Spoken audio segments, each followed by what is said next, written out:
the pandemic Punditry. We're here today with Dr. Sanjiva Weerawarna and Devaka Randeniya, and my co-host, who's a panelist today, Lavindra de Silva. Thank you for joining us. So let's start off with a really serious question, Lavi. When you were working with, Devaka and Sanjiva, were you at all threatened by their haircuts? You mean the lack of hair? It's a haircut. I had a very stringent... It's a style.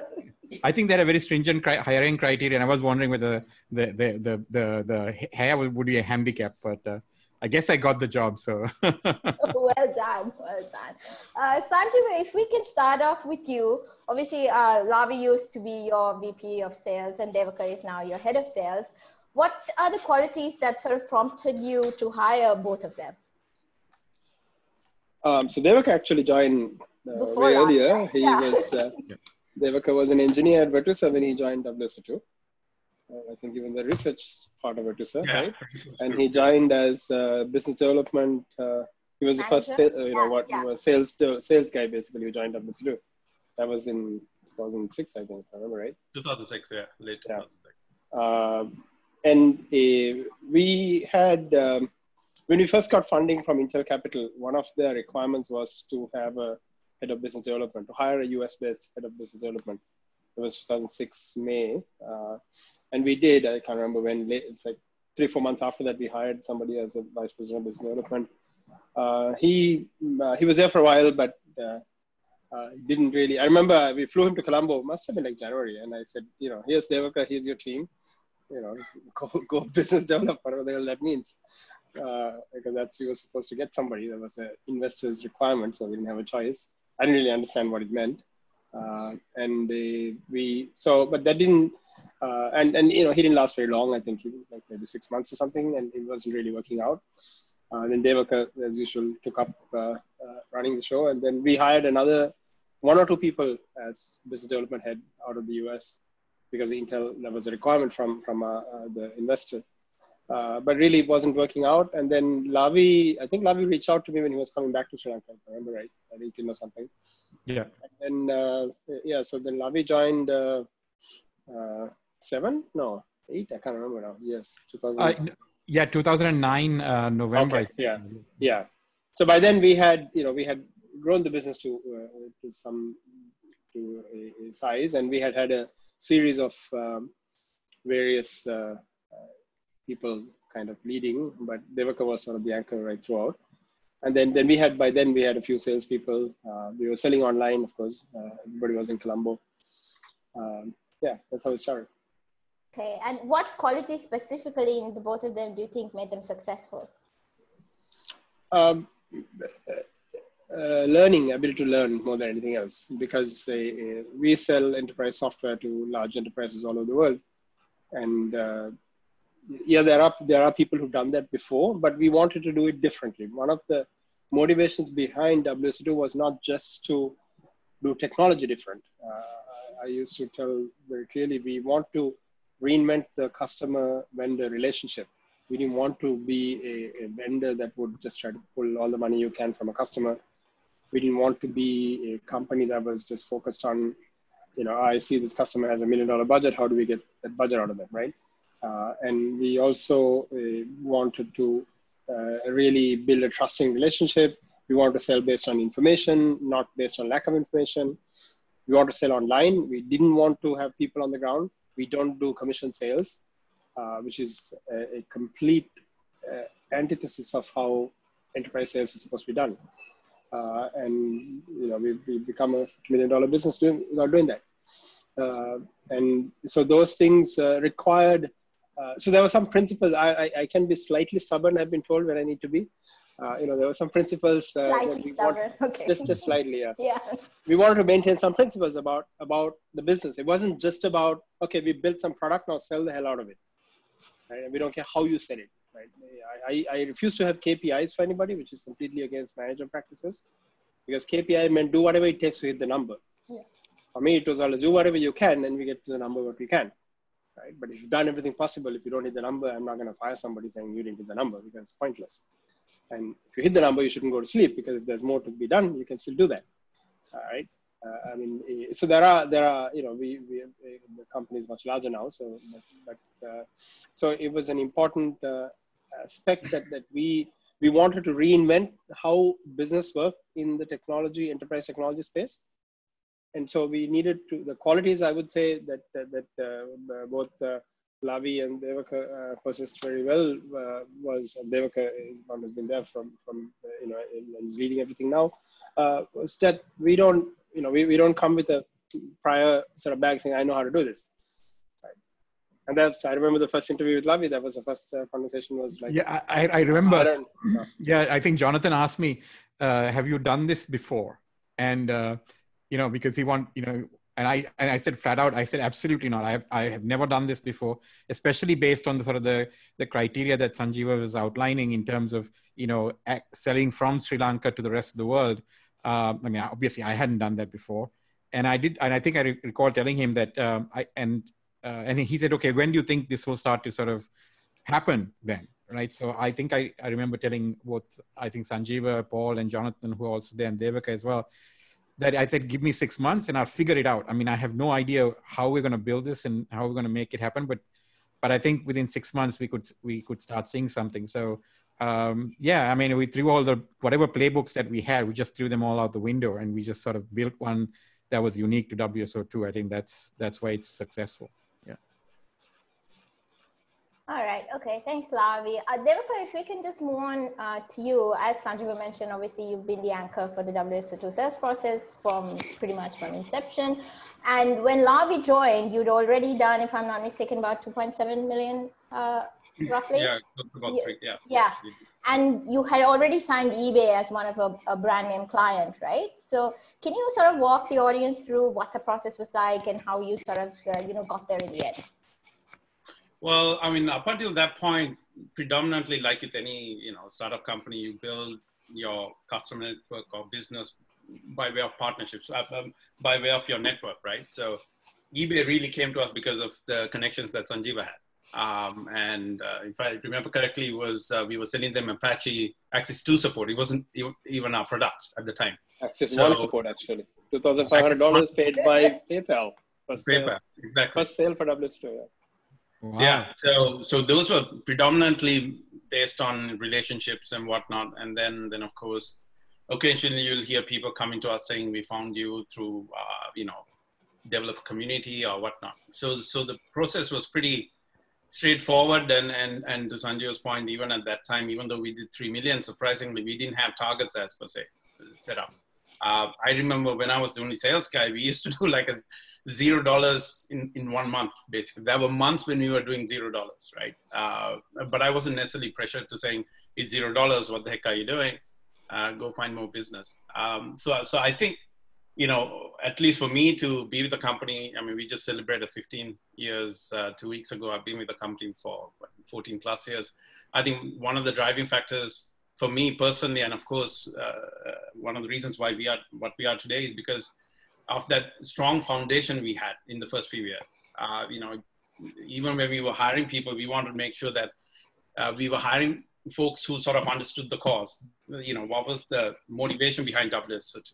Yes, it's to build, world-class technology, but at the same time, what was appealing to me was it was sort of try and make a statement, change the status quo, rattle the cage, that kind of a thing. Build technology, out of Sri Lanka, which was never done up until, even today, you don't get that many technology companies. So, how do we put Sri Lanka on the map as a country that can create world-class technology? And that is not going to come easily, right? You have to work hard.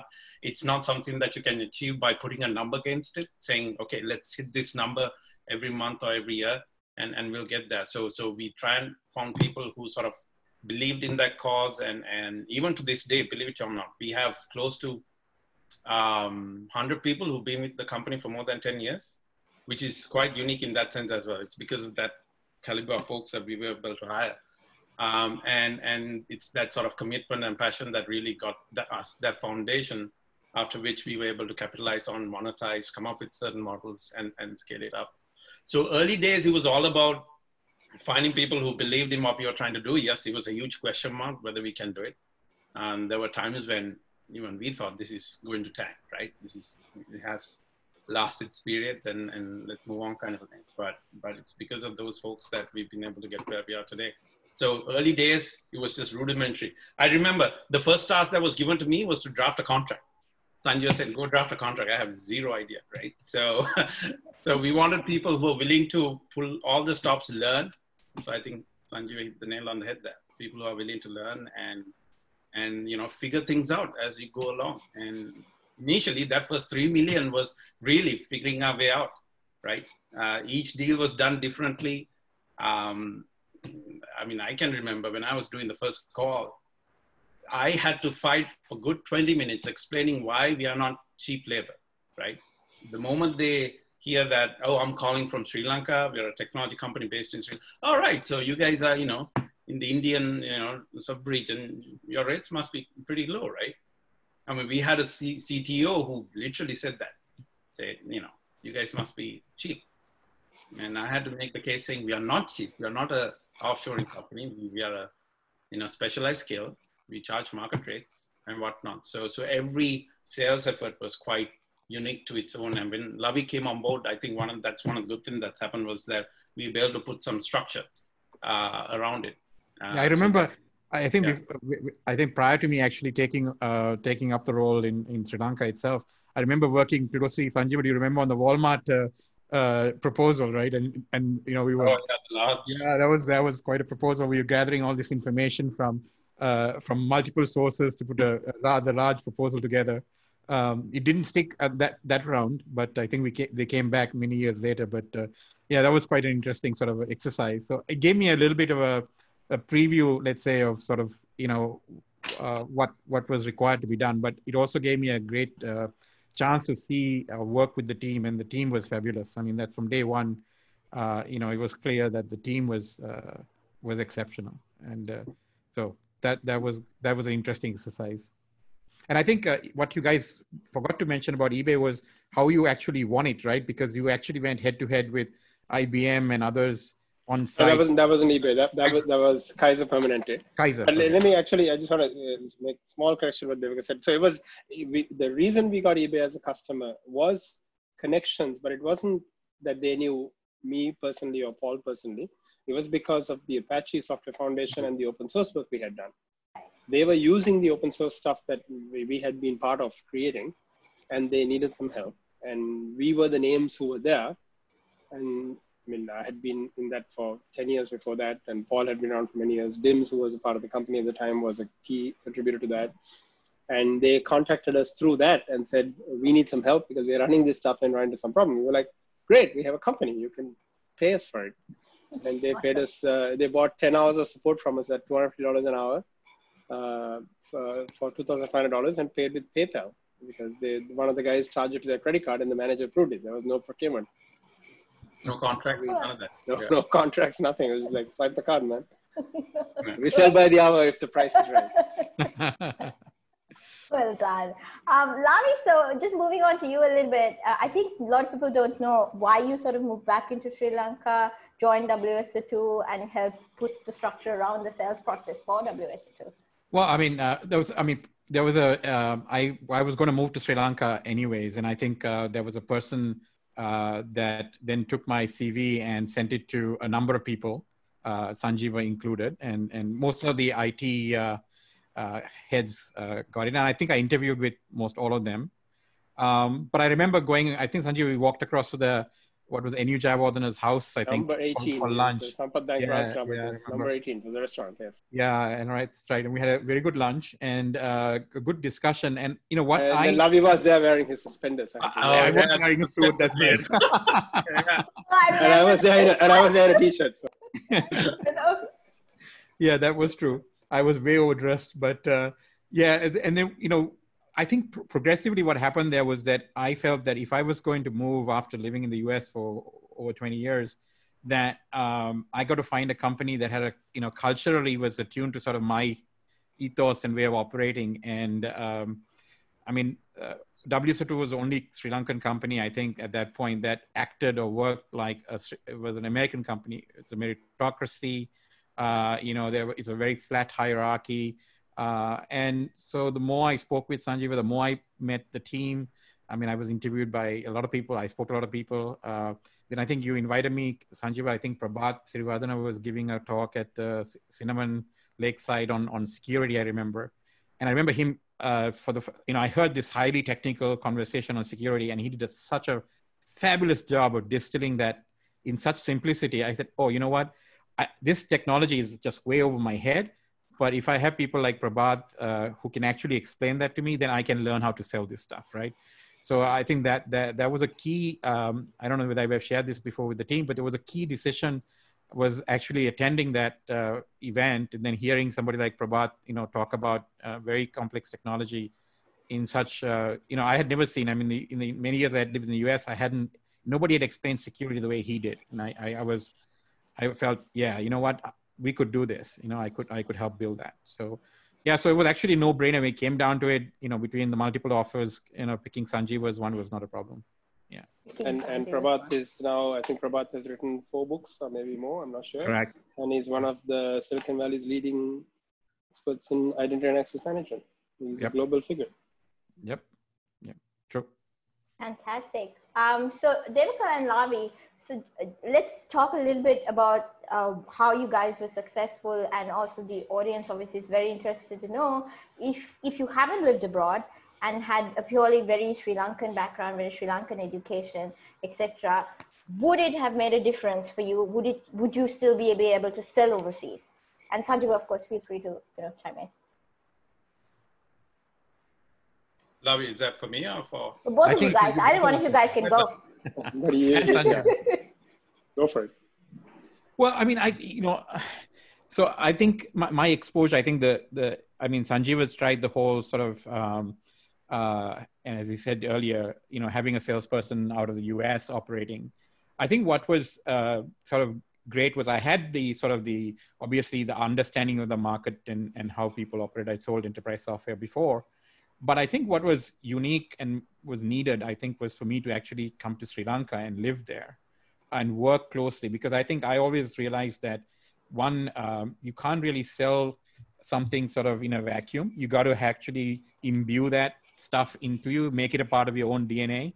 And you can't do that remotely. I mean, the fact that I was able to sort of, hang out with the engineers, have somebody like Afam or Asanka, or I don't know, the list is so long, like Nuan, all these people sort of, I would ask such a lot of like stupid questions. I consider myself quite technical actually, but middleware and what these guys do is way more technical than the average sort of technology company deals with on a day-to-day basis. So yeah, and they were very generous with their time. They were patient. They answered all the stupid questions, and I was able to learn. And I think Sanjiv made a key point there that learning was sort of having that personality or the desire to learn and grow is a key component of that hiring profile that we have, WSO2 has. I think, that was helpful. I mean, I think the fact that I had a Sri Lankan background, that I was able to sort of, be in Sri Lanka and then sort of develop it, helped. Did my US education and exposure help? I think yes. Devaka, if you want to take a different stab at that. Yeah, look, we are what we are today because of the people who have been involved in it, right? So I think we can't, discount the fact that, the experience that Lavi brought to the table at WSO2, having worked in the US and whatnot, definitely did play a role in putting a scalable model together. But I also feel like, looking at the current state of things, right? Any organization wherever you decide to start from, it really has very little impact, in my opinion. It really comes down to how good the product is, right? We were lucky to have the cream of the crop in Sri Lanka. We used to hire the best in the best. Even today, I wouldn't put these guys second to anyone. Be able to build really good technology. I don't know whether you've seen this, but Forrester Wave just positioned us as one of the market leaders. We are as large as Google or IBM today in the API management world. And guess what? That entire technology was built out of Sri Lanka, right?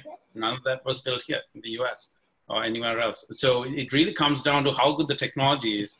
And for the buyer, it's very easy to identify the products, right? No one's going to search for, give me an API management solution in the US. right? It's about provide me an API management solution. And that's what matters. Again, we are a $50 million company today. The way we are operating is because of the technology being world-class. It starts there. And once you build a great technology and then you can put it on the map and make it easily accessible to anyone, then the rest is just figuring things out. And again, I must stress on the point that being open source definitely helped us as well. You know, we are in 73 different markets today, right? I'm pretty sure, you know, none of our competitors can make the same claim. The fact that we are in 73 markets is because that we are open source. We have a great product, you know, easy access to it. You know, we just closed a customer in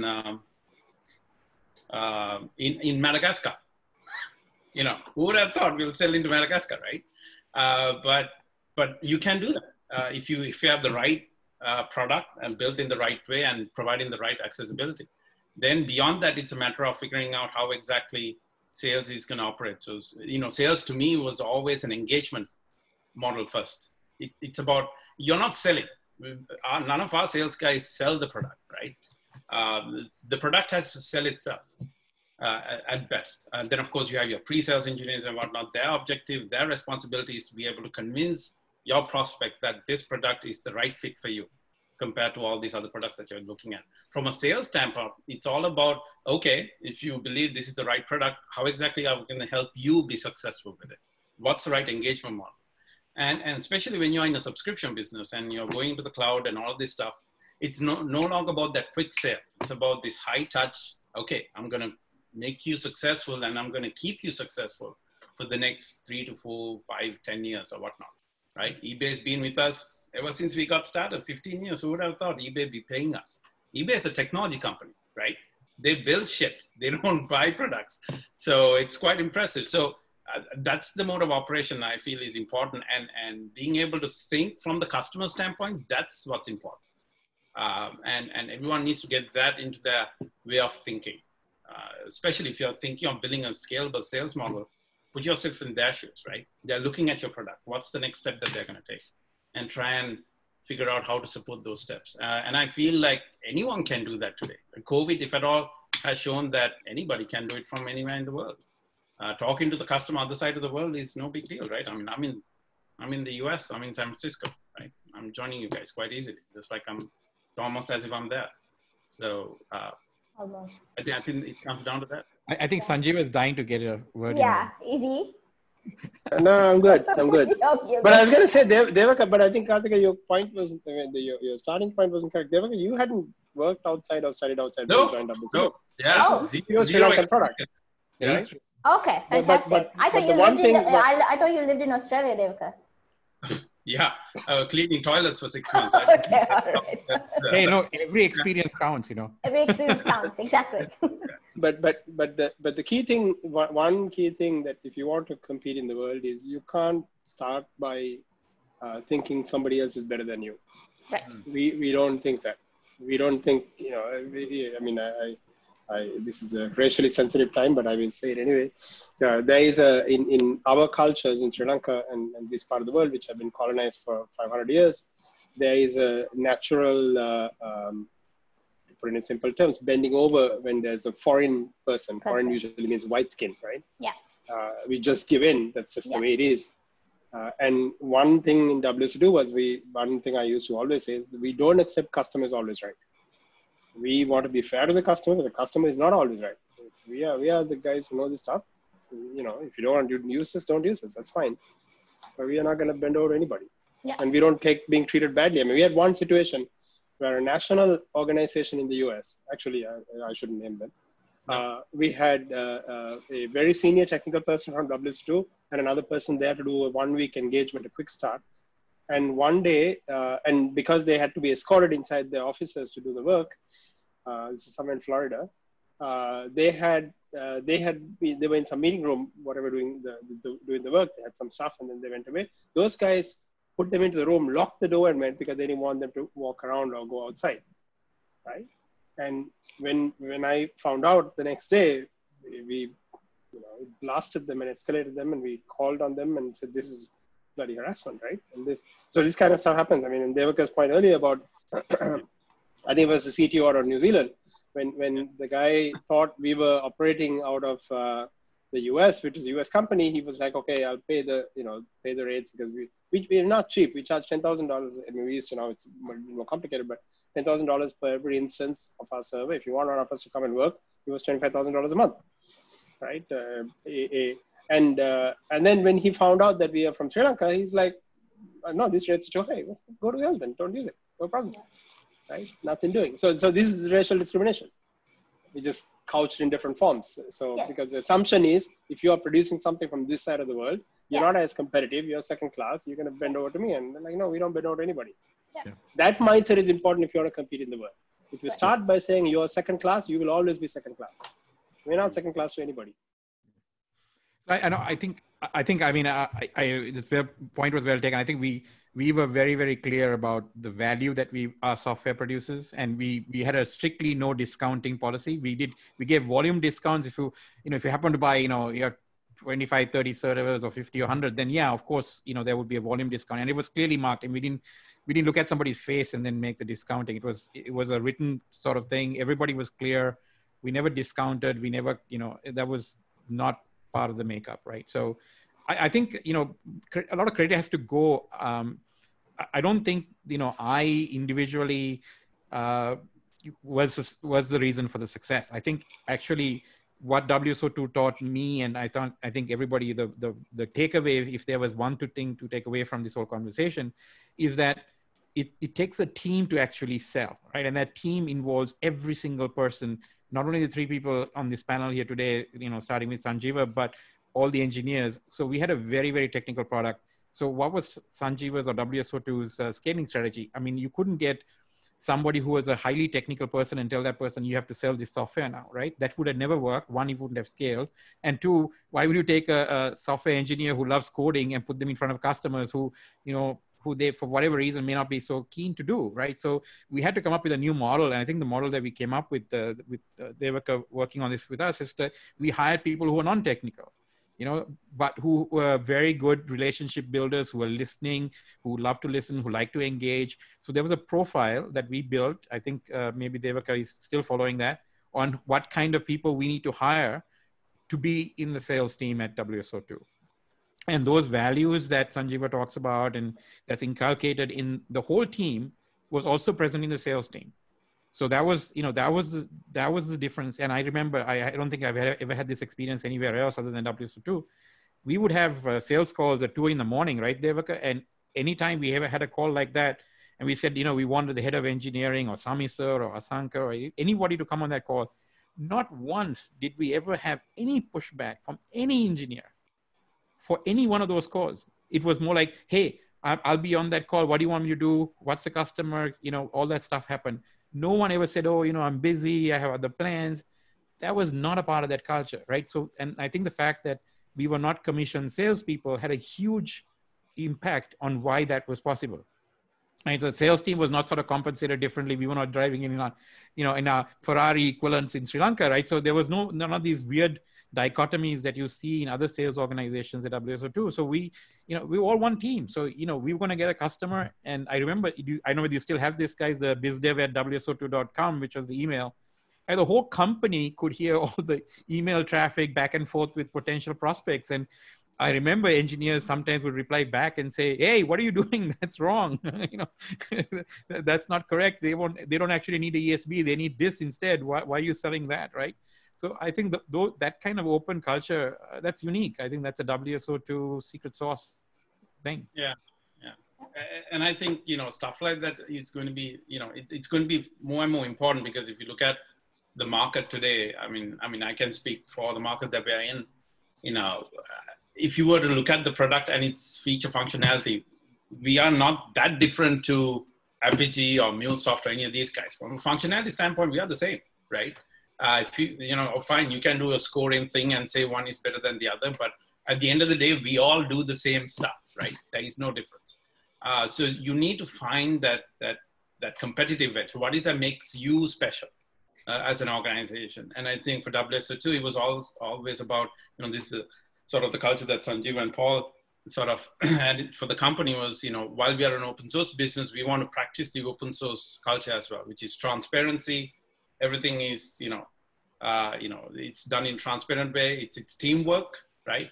It's the majority who believes, if there is no such thing as, I am right and you're wrong, and you will do what I tell you kind of thing, right? Everyone needs to be buy into that plan or strategy or whatnot. And from a customer standpoint, we try and sort of push that to the customer's benefit as well, where we said, look, we work in a transparent way. I mean, today, even till today, we publish our pricing. Everyone pays the same price, right? There is no special pricing. We've heard competitors sort of looking at the customer's profile and charging a different price, right? That's the way they used to go, and it's still done today. But we are like, here's a price book. Look at it. This is what every single one pays. Yes, we are willing to negotiate based on scale, and you can apply economies of scales and whatnot. And the other part was that, we were so transparent so that we were able to ensure that, we are there for the success of the customer, right? Being an open source company also meant that it's very easy for a customer to walk away. It's a very permissive licensing model, if you think about it, right? Someone can come, buy support, and walk away tomorrow if they wanted to. And that's not happening today. We have a negative based churn rate, dollar-based churn rate, which means that our existing customers are buying more of our stuff, right? So the only reason that's happening is because of the relationship that we've been able to build. And we basically said, here's the product, it's free. Our competitive edge is that we are here to build a partnership with you. Why? Because if we don't, then you guys are walking away. So it's built into our business to make sure that we build a great partnership with you. And it's not something that, a proprietary vendor could sell, right? A commission guy would do. He say, yeah, of course, I'm here to help. Sign that $1 million check so I can make my commission first, right? And then we'll talk about the rest. Our approach was completely different. Okay, pay us this small amount of fee, but we'll work together to get you guys into production. So then you buy the subscription, and then you continuously buy, because I'm not incentivized from a commission, right? I'm incentivized by making sure you are successful and that you grow and you contribute to our global revenue. Sanjiva, I think to Devaka's point, isn't of the 50 million, a huge percentage is reoccurring revenue, right, for you? Yeah, so we are recurring revenue is last year was more than 40, so 42, I think, something like that. So RRA was 42. Yeah, wow, that's ARR. ARR. Sorry. Our subscription business as a whole, out of the 50 million, is almost close to 90% in terms of subscription. The balance, 10 million, is just services. So very much a subscription business, which was not the case. If you can remember, Lavi, early days, we used to sell a ton of services, right? That's obviously because, that skill set was not there in the market at the time, but we have changed so much since then. I think that was an innovative thing that we did early, right? Which was to take this quick start program and focus the sales team on selling quick starts. I mean, forget the, massive boil the ocean, multi-server implementations. We just said, it's 1 week. I don't know. I think we started at 10, but I think when I was there, it was 17,500. I don't know what it's now, 25 maybe, but it's a fixed amount. You get, 2 engineers on site, 5 days, blah, blah, blah. We put everything else, we solved the problem. And essentially we were selling the caliber of the engineers that were essentially going out there. And that was a testament to the quality of the product that was out there. And I think we had like 50, 60, 70 quick starts a year at one point. I remember, I'm sure you guys do much more now, but actually we do less quick starts now. Because you have subscription. Because, people are now way more, they're comfortable with the product. It's a known product. People can do that initial steps by themselves, which is the right way to go. So today, we don't engage without a subscription. It's simple as that. The only way you will work with WSO2 is if you sign a subscription, and under the subscription, you get all of these services. And that's that little tweaks that really has helped us to build the subscription business to be a major chunk of our revenue as opposed to services. Otherwise, we have 100 partners, and I think for our 50 million, they probably make at least 250 million on top of us selling services on our stuff, at least.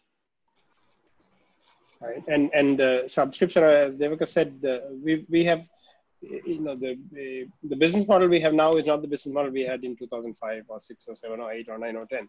It's been tweaked and tweaked and tweaked, and we try to figure out how to make it work right for us and still maintain the values we're trying to maintain with the customers. Right? We don't want to screw customers over. We don't want to take what doesn't do them right. But we are a company and we need to make money. If we don't make money, we're going to go away. So. Fair enough. So we just had a few audience questions come in, Lavi, Devaka, and Sanjiva. They really want to try and understand the nuts and bolts of this sales engine. So Lavi, Devaka, you guys want to take a shot at how you exactly built that sales engine out? Well, I mean, Devaka, you want to go first? Sure. So we are predominantly, when we first got started, our focus was let's put the product out there for free. Let's get some buzz going around. That was the marketing's responsibility, and be a very much an inbound driven sales organization. So the first task that we went about doing was to sort of optimize that process as much as possible, right? Come up with those. At that time, it was rocket science, but nowadays it's sort of obvious stuff. But the point here is to make sure that we come up with a lean process where it allows us to monitor it on a regular basis. All the way from qualifying an opportunity. If a prospect comes in, how do you qualify that? We use simple tactics like the band qualification, which is a well-known industry standard.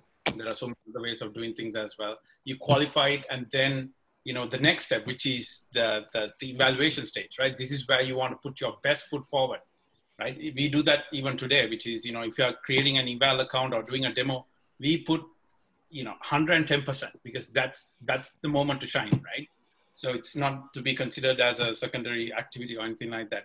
Figure out what the evaluation process is going to be, and thereafter you get into the crafting of the proposals. How do you engage with the customer? Can we productize some elements of it? Quick start was one of them, right? Quick start was meant to be this low-hanging fruit where we can just sign.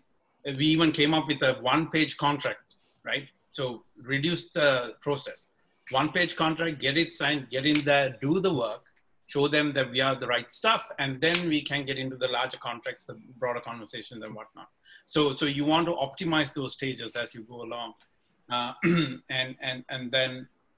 that's pretty much it. That's the very basic foundation that you want to have in place.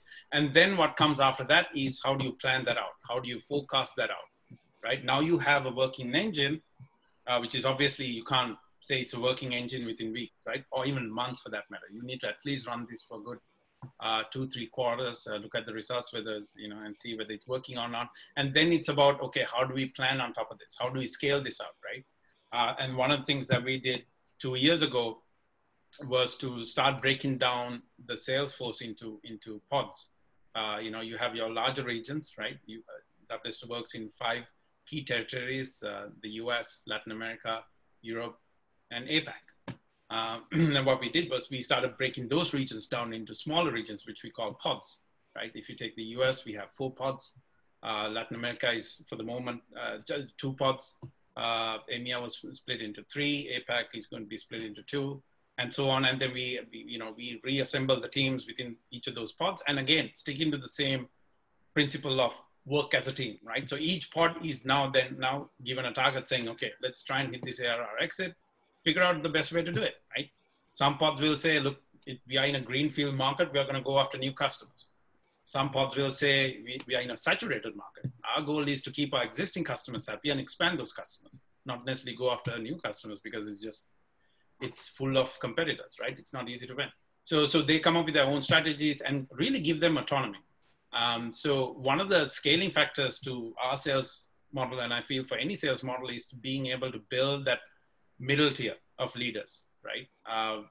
We have 15 pods today. We have 9 pods. We have 9 pod leads, right? These guys are mini head of sales within their own regions and their future head of sales, VPs of sales and whatnot. And then of course we will have more pods as we go along. So being able to cultivate that next generation of leaders is equally important. It's very easy for us to sort of get ourselves bogged down about the systems, what's the process, what's the forecasting models and all that. You also have to focus on the people, right? Today, I'm proud to say that majority of our sales leaders are all women, right? If you take the US team, everything is led by them. So, but then they've been with the company for more than 7+ years as well. So you want to make sure the people that you work with, you make it challenging at the same time, rewarding and exciting, and you give them ownership as well. I know for one, I am what I am today because of what Sanjiva and Lavi gave to me, right? And Sanjiva said, I have good news and bad news. Good news is you're the head of sales. Bad news is you have to move to the US.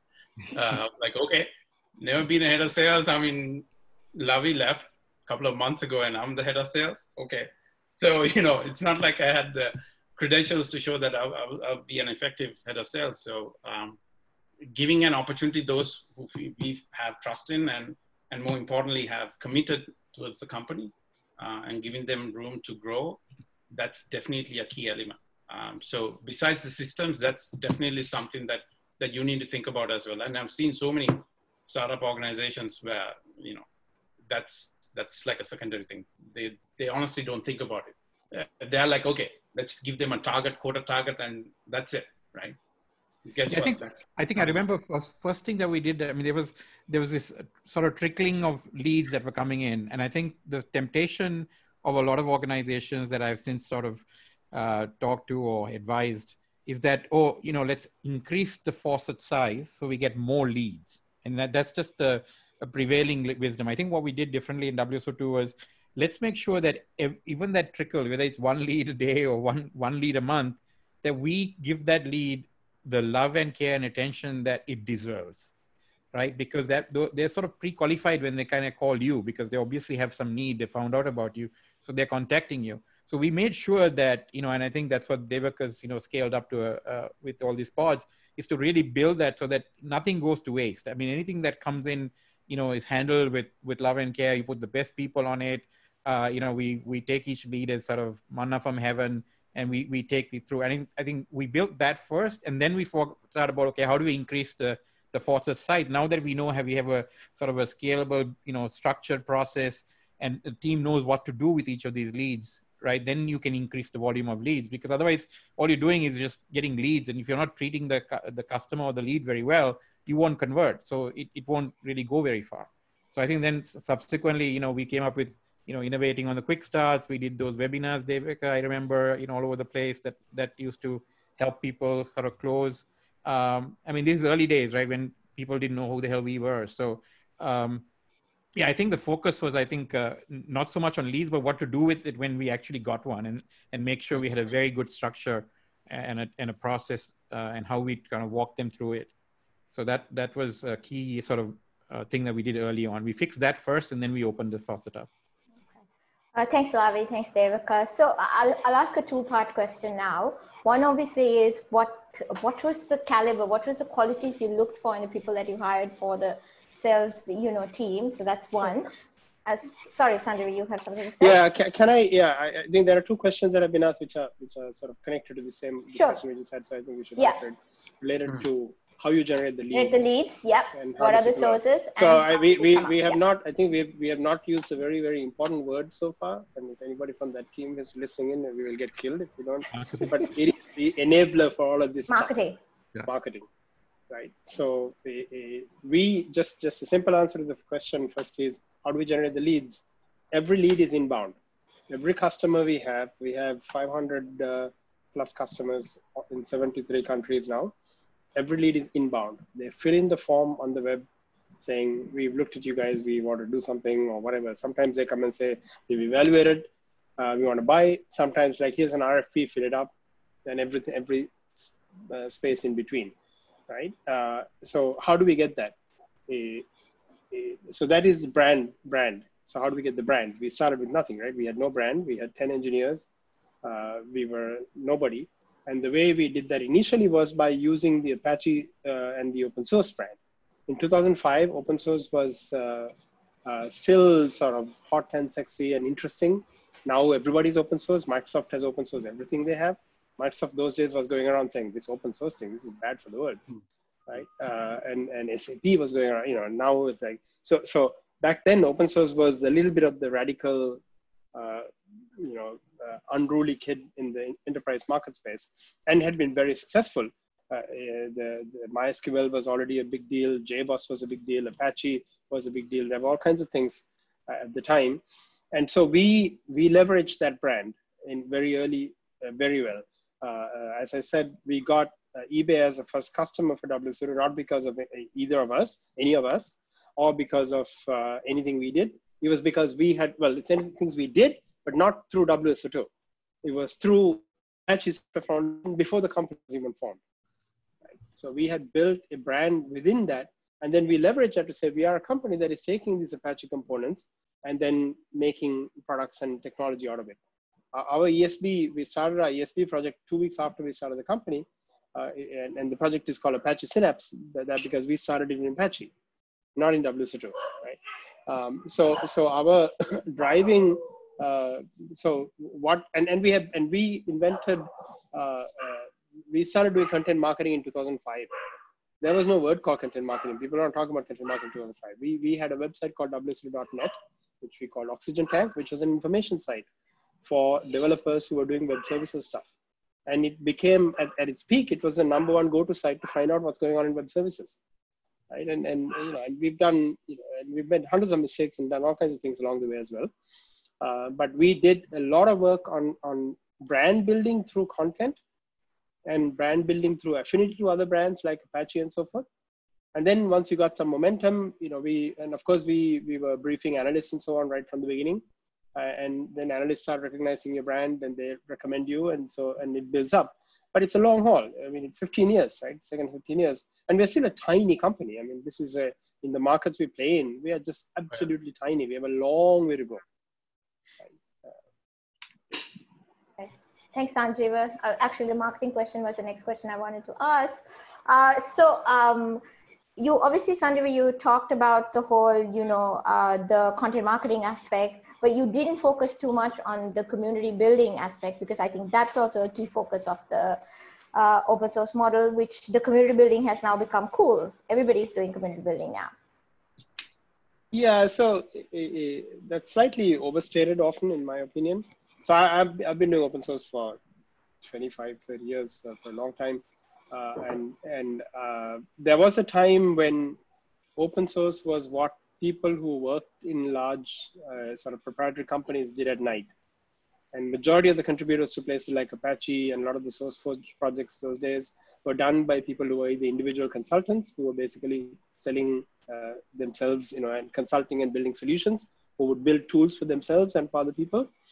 And people who had no outlet for their technical creativity to hit the world, so they would contribute to stuff on the side, basically, right? Then now, if you look at the Apache Software Foundation, many of their projects are basically commercial open source projects. They have 1 or 2 companies, paying 10 engineers to work on this project. It just happens to be, it's sort of managed according to the Apache way, which is a very important part of how that open source community works. And yet it is it's basically commercial. You're paid to sit there and do nothing but work on that code, right? In the early days, in the 90s and in the early 2000s even, most of the open source projects were purely volunteers. So when we started, we were a little bit early with relative to most of the companies. We are putting a bunch of people. There was another company called Covalent.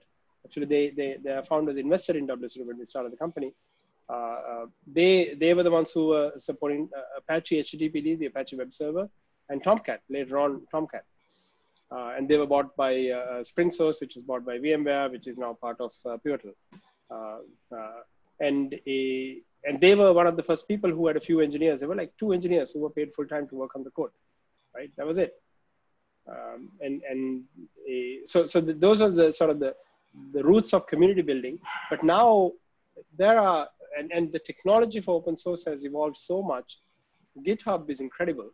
The community collaboration, the internet situation is incredible. We couldn't do this 15 years ago. I mean, when we used to make calls, we would have crackling noises. We called from Sri Lanka and people would get annoyed because you could tell that you were calling from Sri Lanka. Now you cannot tell where anybody's calling from the phone, right?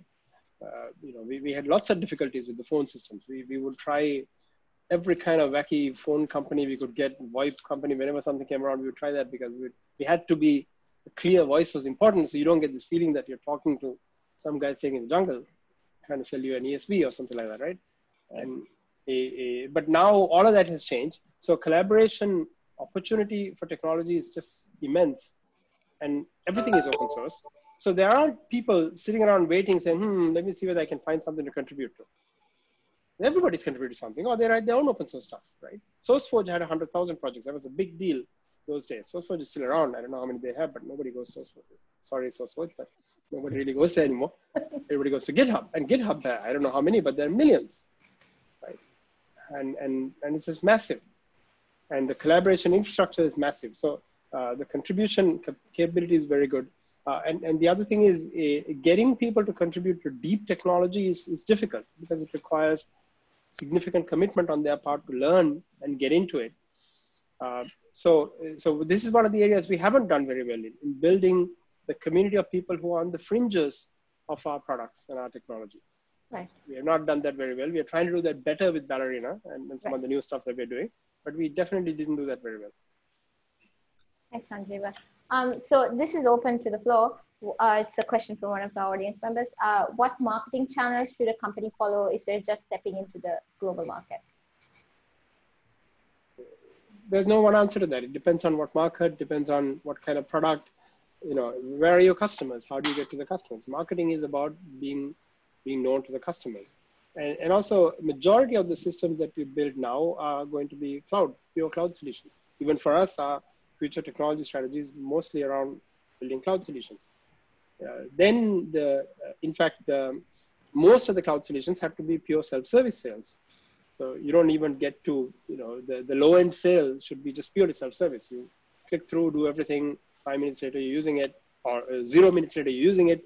If you want to pay, 5 minutes later you're able to pay for it. Right? And then some of those will become enterprise deals. Then of course you still have to go through the sales process, go through procurement, all of that nonsense. But so marketing, I would say is the hardest part of the equation. And getting that right is hard, and we've also struggled. It hasn't been easy. I don't think we've still got it right. We're still evolving and learning. And I don't know of any company. It's always easy to look at the other guy's marketing and say, wow, that guy's lawn is a lot greener than mine. But then you get into the details, the reality is it's a hard slog. So there's no simple answer to that question at all. Yeah, I think one of the things I'd like to add to that is one of the things that we are sort of considering for this year as well. Might as well, not just talk about the past, but also the future, right? At least for us, one of the things, marketing channels that if someone is looking to get into the market is also consider, given the marketplace that you're looking at, see how you can partner up with known brands, right? If you're building a technology that could potentially add value to another brand, then you can ride their wave, right? Marketing wave. And that's a good way to sort of leapfrog as opposed to just trying to go Google ads or whatnot, the normal shebang that you need to do. You could still do it, but see if there's any way that you can build synergies, right? And that's certainly something that we will look to do as well. Sometimes you need to be a bit more mature, sizable organization, but hey, if your value proposition is that good and there's no one else out there is doing it, you can certainly approach any organization, a well-established or mid-sized organization, and say, I have this. You have to agree to some sort of a business term. I'll give 50% of whatever the leads I get, or revenue I get. Let's do a co-branding here. So co-branding is something that you should look as a potential way of building marketing, as a marketing channel. I think, I don't have the hindsight of present knowledge, so I think I remember more maybe of some of the early stuff that you did. And something that always struck me as unique to WSO2 was that, Sanjiva, you encouraged all your team members, whether they be engineering or sales or marketing, to have their own identity alongside that of WSO2. So I think we benefited a lot from the Prabhats and the Asankas and the Afams and all these people having their own blogs, their own identity outside of the company. I think a lot of South Asian companies in general don't encourage that as standard behavior. I don't know. In fact, I don't know many American companies who do that either. But I think you actively actually promoted individuals to have their own voice, their own brand, in a sense. And that ended up actually amplifying WSO2's brand, because as they sort of published books and got their name out there as experts, it was sort of the parallel was, oh yeah, this is so-and-so and they're an expert and they also happen to work for WSO2. So I think you actively encourage that. I remember you telling me to blog and I just couldn't find the time then to do it. But I regret doing that. But I think that, that was probably, something that's very unique to sort of the ethos or the operational standard operating procedure of WSO2. I mean, you encourage people to have a sort of an identity outside, and we're not threatened by it at all. I remember we had long discussions when you wanted to put everybody's name on the website. And I think some people saying, oh my God, the competitors will poach them. And I think your one was, hey, so what, right? I mean, if somebody's willing to go, they go. I mean, you didn't have this sort of mentality of, I got to keep my resources inside and not share them with anybody else, and not tell them that I have all these wonderful people in here. I think it was quite the opposite of that, actually, was what was practiced. And I think that did help. I think that created a lot of buzz outside that WSO2 could also capitalize on. Absolutely. For me, actually, I learned that from my PhD advisor. When I finished the PhD and I was looking to what am I going to do next. Actually, I stayed in Purdue and I was faculty for 3 years after that. But then, and his advice to me was, if you're going to go, and I didn't want to become an permanent academic. I wanted to go to industry, but I want to go to a research lab. And his suggestion was, there's only 2 places where if you want to have impact at that time, right? This is 1997 when I left eventually. It was either IBM or Microsoft at the time. And I went to IBM for a variety of reasons, but now nobody would say IBM the list, unfortunately. And his thing was, the reason is these 2 companies will allow you to become known on your own, right? Whereas you go to, I know a lot of people who work in Amazon, nothing they do is known outside. They do great work. They're not allowed to blog. They're not allowed to talk. They're not allowed to. So the only thing you can put on your resume is you worked at Amazon. Whereas you work in WSO2, we are not Amazon, we're nothing compared to any of those guys. But whatever you do, you can write a blog and you can tell, this is what I'm doing, this is the way I think about it, this is what I've learned, and you can build a personal brand. The value of a personal brand is for you. And there's a secondary benefit to the company. Now, Prabhat is a global independent personal brand. I have no doubt he's getting job offer after job offer. Devaka gets job offer after job offer. I know that. This is great. Right? I mean, eventually, everybody should decide what's good for themselves. If it is to continue to be in WSO2, they should remain in WSO2. If it's not to be in WSO2, they bloody well leave. Because you should, you only have one life. Live the way you want it to live. Right? You don't owe anything to anybody like that. And to do that, if you are an unknown, even if you do the greatest work, if nobody in the world knows you do that, this is a criminal, because you're doing awesome work. And that mindset comes from academic mindset. In academia, publish or perish, right? Why is it publish or perish? Because if you don't write papers, people don't know you do good work. You can't get funding. You need to publish. Publish means other people have to look at your stuff and say, yeah, this stuff is good, and prove its publication. Then you can build a brand, you build a reputation, you build trust. So it's really about individuals building trust, which leads to the company becoming a trustable source. When Prabhat goes and does something, or we have no one who reads our API management stuff, we have a whole bunch of people, right? We have 25 people who have solid publishing capability. I think our guys have written definitely more than 10 books while they're employees, right? And published more than 10 books already. That is individual credibility plus also credibility for the company. And that's a very important part of brand building. So if you want to build a brand, software company like us is only value is the people. We have no assets. Our code is open source, right? Anybody can quit and take our code and do whatever they want with it. The only thing we have is the people. Thanks, Sanjiva. Actually, the next question is for you from the audience. It seems you were able to find a gap in the market when you started WSO2, possibly because of your exposure to the US, etc. One of the big problems in SL is that most find it difficult to build great product companies that aren't focusing on big problems. Is there something you suggest for this? Also, if you were to start a company today, what would it be in?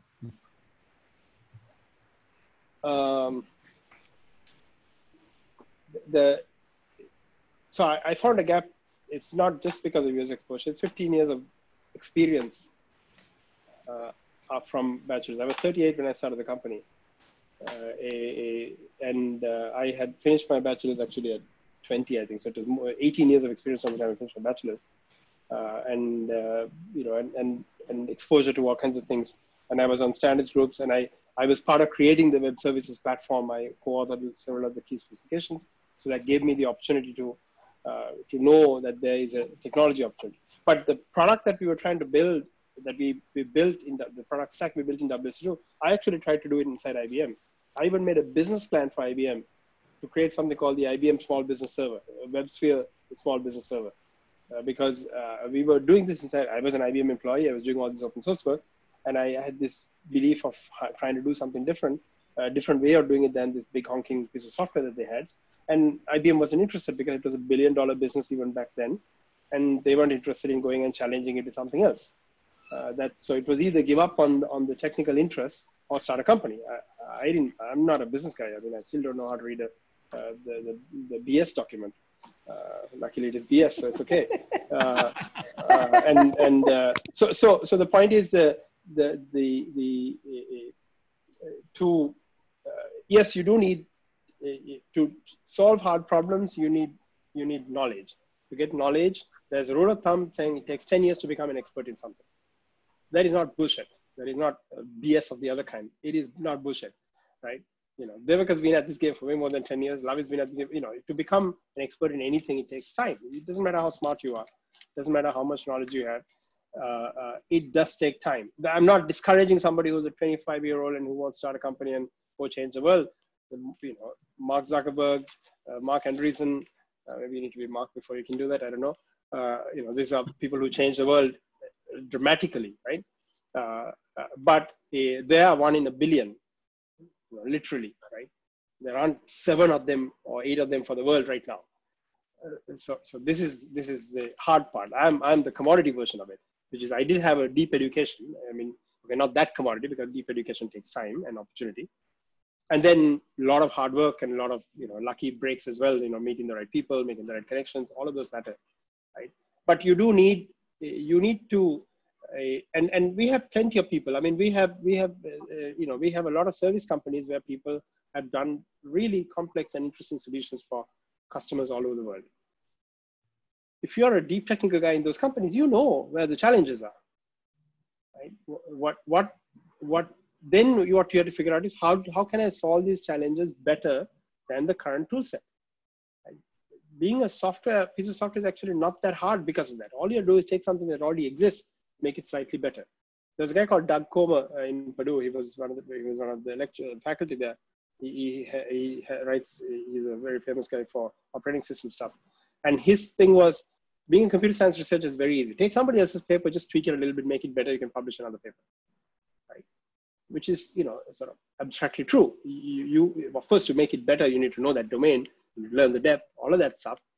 But there are many people who do know that this is not the best way to do this problem, but they don't often take the next step of saying, okay, then how would I do it?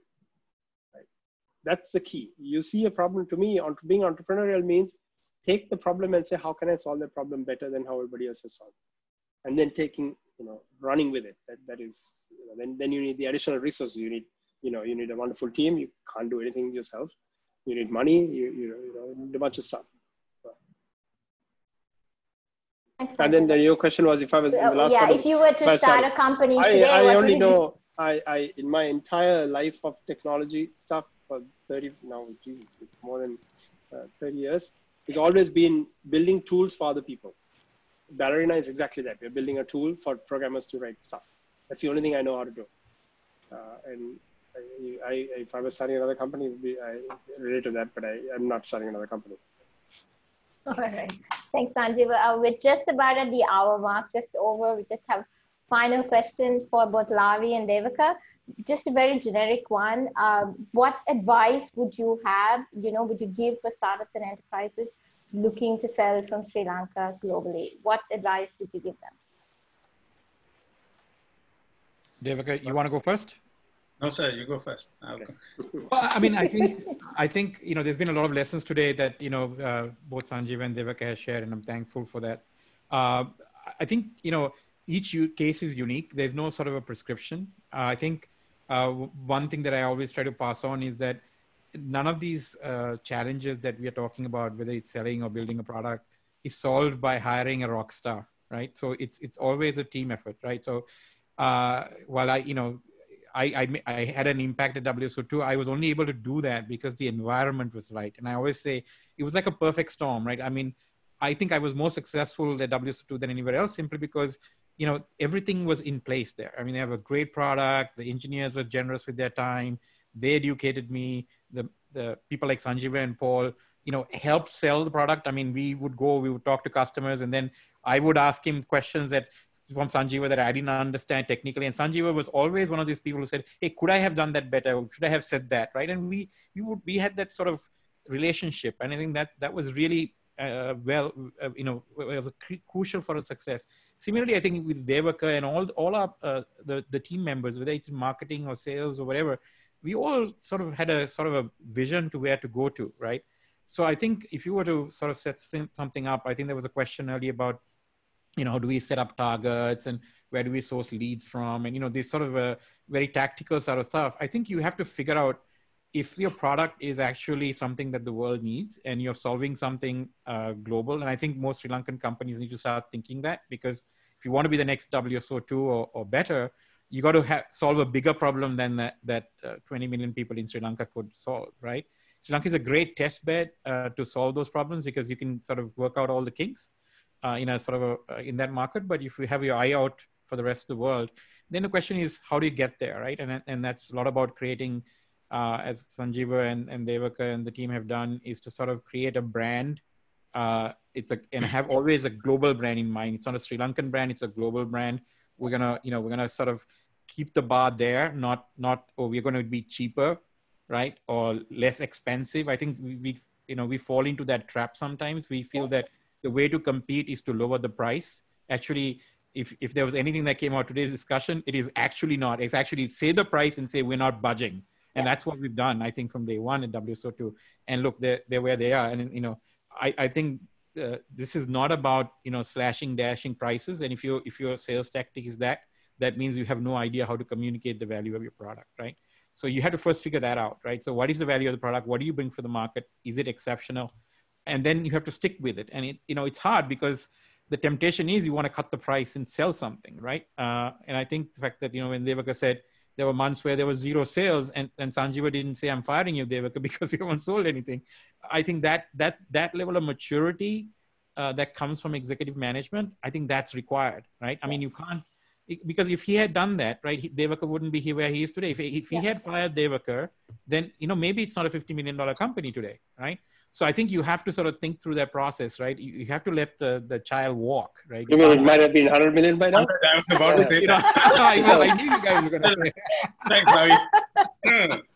Yeah. So I mean, Devaka, what do you have to say? Yeah, no. So I think especially for folks in Sri Lanka, I think you hit the nail on the head there as well, sort of thinking bigger than Sri Lanka, right? And to Sanjiva's point about saying, look, Sri Lanka has nothing to do with it. We are a technology company, we build good stuff, and it ends there. But beyond that, I think if you are thinking of scaling this internationally, one of the key things that you always have to do is to sort of put yourself in the customer's shoes and see how they perceive the product. How are they going to go through that user journey? Right, and then focus on that and see how you can support that in a very unique way. Again, taking us as an example, our unique position was that we are giving the product for free, so we are essentially attached to your hip to make sure that you're successful. That's our value prop, and that's something that customers could easily resonate with, because middleware technology, this integration space, is a high intensity. It's a lot of work, right? If he can come and say, we'll take that pressure off you. I mean, even today, we have customers who come to us saying, they send memos internally to the organization saying, for the first time in our company's history, we were able to meet a deadline, right? Thanks to these vendors, right? And we are in the list. So try and find that human emotion that you want to spark within your customer, and try and resonate on that as much as you can. And that's a universal thing, right? That has nothing to do with someone in Sri Lanka or in the US or in Colombia or whatever. Try and find that and then embed that into your sales motion. And that will allow you to open up and be able to get into all of these different markets and really have those conversations and take it forward. So that requires a lot of digging in. And the best way to do that is to sort of take yourself out of context it's very easy for you to sort of get this tunnel vision, right? You build the product thinking this is how they will use it. But guess what? You're not building it for yourself. You're building for somebody else, right? So, I mean, we did that mistake as well, right? So, and now we are sort of changing that. So I think that's important. For any kind of a scalable business, you need to have that aspect that needs to be addressed.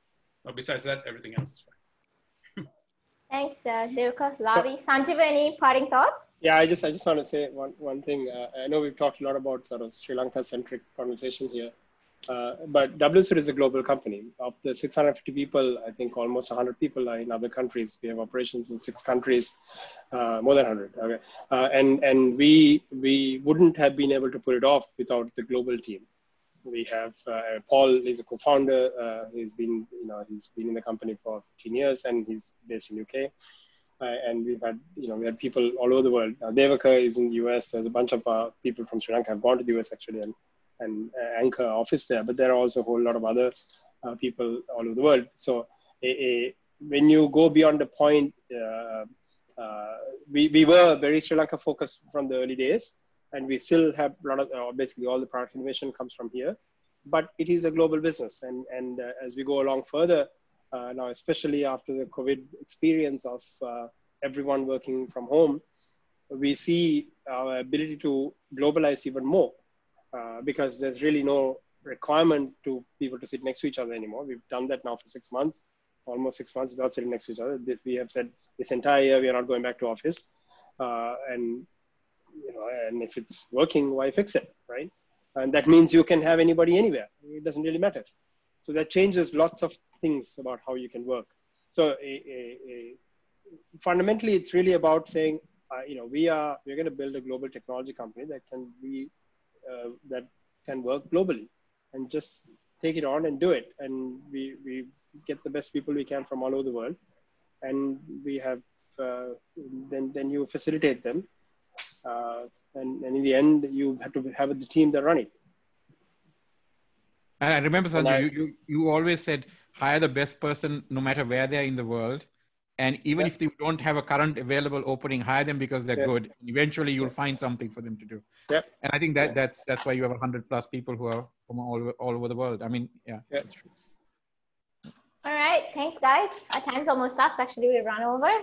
So, Lavi, Devaka, Sanjiva, thank you so much for joining us today. We've got thank you guys. It was fun. Ton of feedback from the audience that they loved it. So thank you so much. Thank you. Thank you, Karthika, for making me a panelist today. Thank you. Devaka, Sanjiva, it was great to catch up again. Nice to catch up, Lavi. Thank you.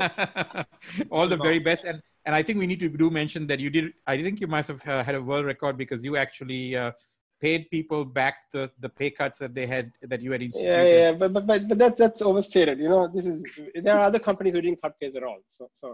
That newspaper article wasn't meant to be. It was about working from home, and the reporter, of course, took that line and put it as the title, and then that's not fair. So that's often reported. Nobody should have a salary cut, and we did it because we want to make sure we don't fire anybody in this process, and we can save all 650 jobs through this COVID process. And we had no idea in March how good or bad or ugly it was going to get. And we took very drastic actions in order to make sure that we can see everybody through. And we even said, even if you're having performance issues, we're not going to let you go. We'll keep managing you through this period.